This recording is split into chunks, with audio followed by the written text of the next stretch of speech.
오늘장을 명쾌하게 저격해보는 람 기자의 3시 40분입니다. 안녕하세요. MTN증권부 김혜람 기자입니다. 지난 2주간 10%씩 올라서던 삼성전자와 SK하이닉스가 오늘 크게 폭락했습니다. 모건 스탠리가 현지 시각 5일 우리나라뿐만이 아니고 아시아 전체에서 반도체 전망을 꺾는 리포트를 내놓은 영향인데요. 25페이지의 긴 보고서를 냈습니다. SK하이닉스 목표 주가를 지난달에도 7만 1,000원으로 하향 조정하는 리포트를 내놨었는데 매도 리포트였죠. 이번에는 한 달 만에 1,000원 더 내린 7만 원 목표가로 내놨습니다. 이 삼성전자에 대해서는 메모리 이익이나 스마트폰 시장 전망 등에 대해서 좀 지속 가능성을 봐야 한다면서 SK하이닉스보다는 선호한다는 분석이 있었고요. 이 밖에 대만 반도체 기업인 난야 테크놀로지와 윈본드 등에 대해서도 전망을 좀 어둡게 봤습니다. 이 반도체 호황이 끝나가고 있다는 미국 주요 투자은행들의 경고에도 불구하고 어제 미국계 자산운용사인 캐피털그룹이 SK하이닉스 지분을 5.05%로 늘렸다고 공시를 했습니다. 블랙록도 지난 5월에 SK하이닉스 지분을 5.08%까지 가지고 있다고 공시한 적이 있죠. SK텔레콤과 국민연금에 이어서 SK하이닉스의 3대, 4대 주주가 미국계 자산운용사가 됐습니다. 과연 이 차이는 어디서 오는 걸까요? 우선 반도체주가 오늘 하락한 원인들부터 살펴보겠습니다. 모건 스탠리의 리포트에는 4분기 디램 전망을 일단 좋지 않게 보고 있습니다. 사실 디램이 3분기가 호황일 것이고 4분기부터 떨어질 거라는 거는 거의 모든 투자자들이 어느 정도 동의하는 부분입니다. 사실 새로운 사실은 아니죠.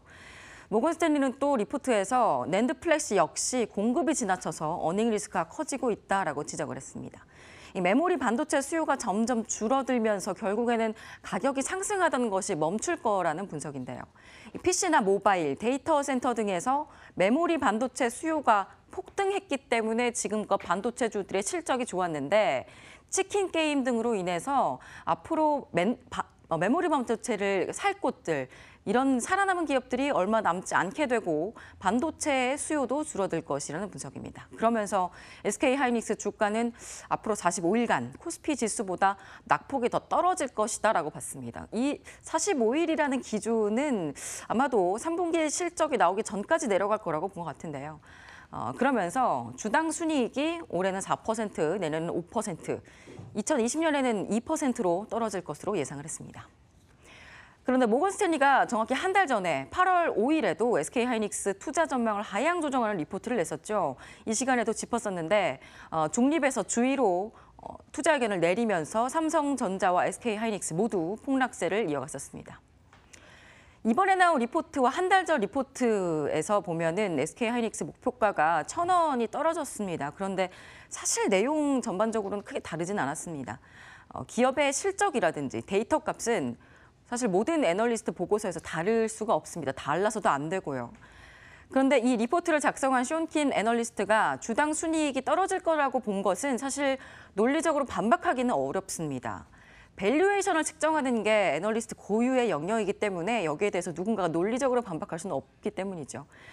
사실 오늘 국내 반도체 주가가 떨어진 거는 이 모건 스탠리의 리포트 때문만은 아닙니다. 반도체 칩 회사인 KLA-텐코의 CFO 또한 반도체 수요가 예상보다 적다라고 밝히면서 이 반도체 고점 논란에 좀 불을 붙였고요. 또 노무라 증권 역시 최근에 반도체 칩 수요가 둔화되고 있다. 애플이 꽤 많은 재고를 갖고 있다는 건 이미 잘 알려져 있다라고 언급을 하기도 했습니다. 여기다가 간밤에 SK하이닉스와 삼성전자 외에 세계 3위 반도체 기업이자 미국 기업인 마이크론의 CFO가 이 한 컨퍼런스에서 메모리 시황에 대해서 보수적으로 언급을 하기도 했습니다. 또 여기다 베어드 증권에서도 마이크론의 목표가를 기존의 $100에서 $75로 낮췄습니다. 사실 간밤에 악재투성이인 상황이었는데요.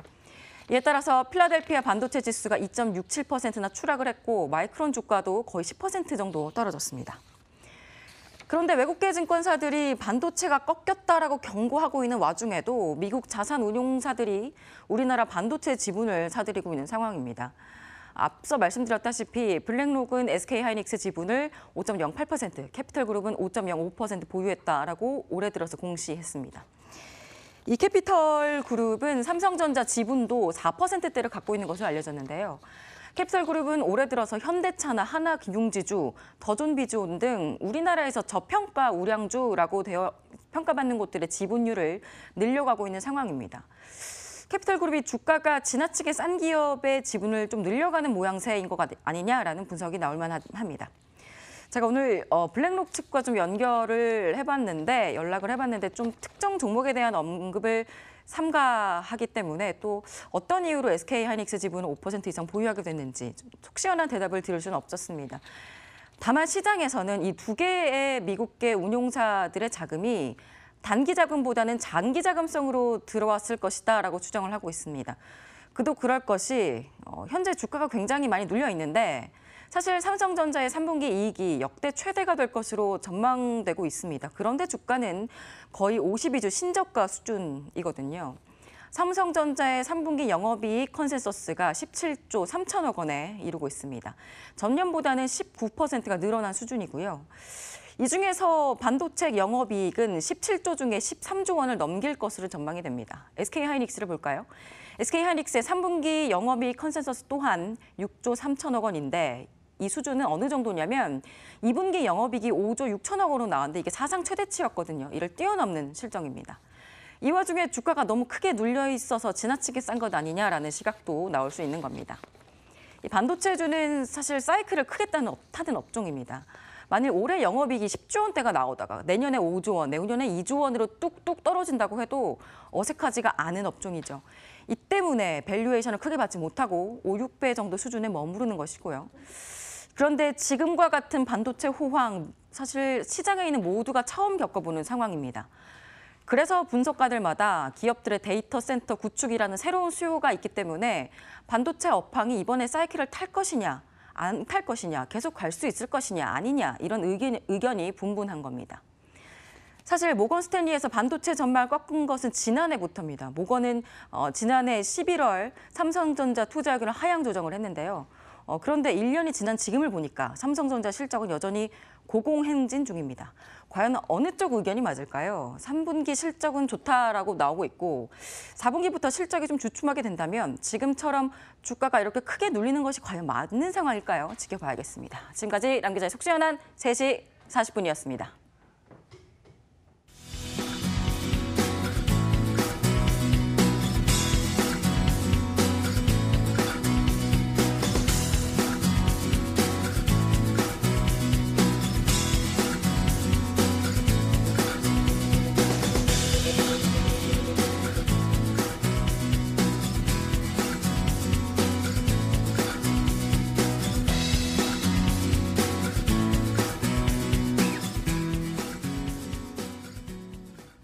마감 전략 챙겨드렸습니다. 주말 잘 쉬시고요. 월요일에 다시 찾아오죠.